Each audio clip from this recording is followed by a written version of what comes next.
So this is a report that I did on the 24th of January because, of course, medically assisted suicide was actually, in the criminal code, was homicide until 2016 when they brought in MAiDs for people whose death was reasonably foreseeable, so people who have terminal illness.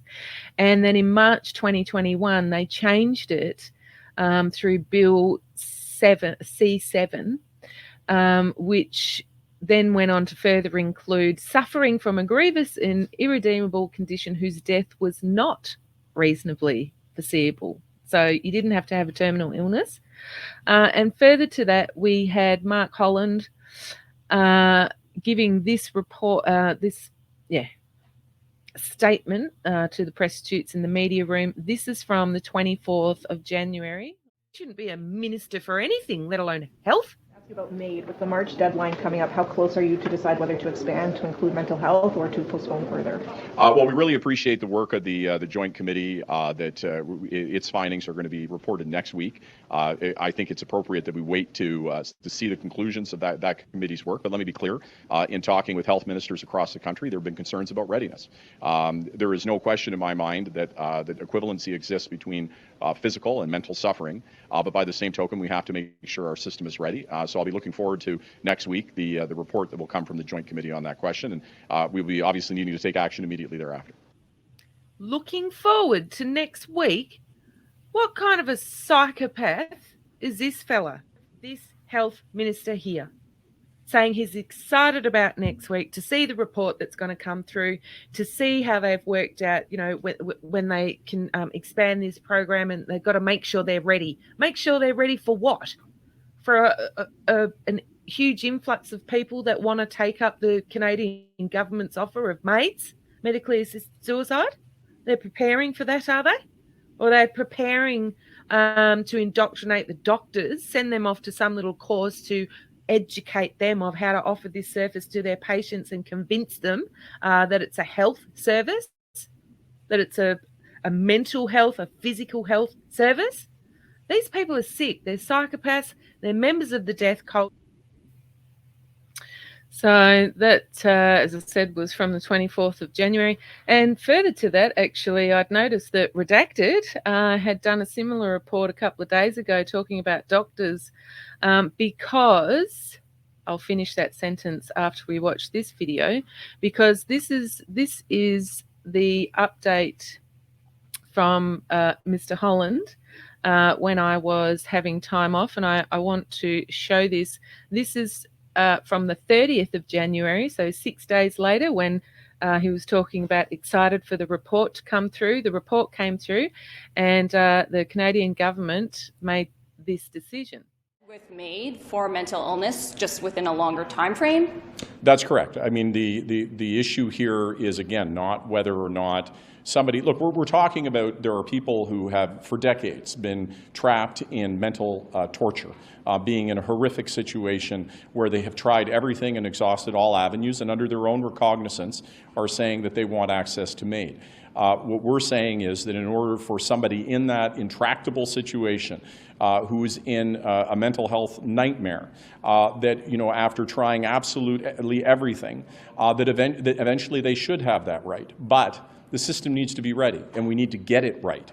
And it's clear from the conversations we have that the system is at this time not ready, and therefore need more time. Was it irresponsible of you, though, to pass this legislation when you now know that the system is not ready for it? Well, absolutely not. I think this is a hard conversation. When you look at the people who are suffering and who are asking for this relief, we take that deeply seriously. I think the question, though, is making sure before we move forward, and the date is on March 17th, to really ascertain and understand, is the system ready, and to get it right.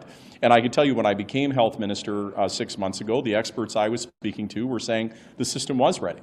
But as we probed that more deeply, and as we had deeper conversations around the level of training, how many health professionals had been trained to the curriculum that was there, the adherence to that curriculum. It became clear, talking to provinces, territories, CAMH, the Canadian Mental Health Association, and others, that we aren't there yet. And so we're taking the appropriate measure of taking another pause. Can I just add on that point? So what we've always tried to do with respect to medical assistance in dying since 2016 is always calibrate two fundamental ideas: the autonomy of the individual in terms of dignified decisions about the timing of their own passing, coupled with protecting vulnerable communities, vulnerable individuals. That's the balance we've always tried to strike. With respect to your specific question, what I would say to you is that clearly what the legislation we've enacted thus far has done is it has spurred the healthcare system and the health professions to come up with a response. So we've got curriculum that's now been set. But what Mr. Holland is articulating is that we need the take-up of that curriculum. We need the take-up of that training. What we've heard loud and clear, what that committee heard loud and clear for a second time, no less, is that those healthcare system actors are not ready, and we need to be attentive to that. So there we go, everybody. That's from the 30th of January. With the health minister there, Mr. Holland, and that gentleman, I am not sure of his name. Not that I care to retain it in my memory, quite frankly.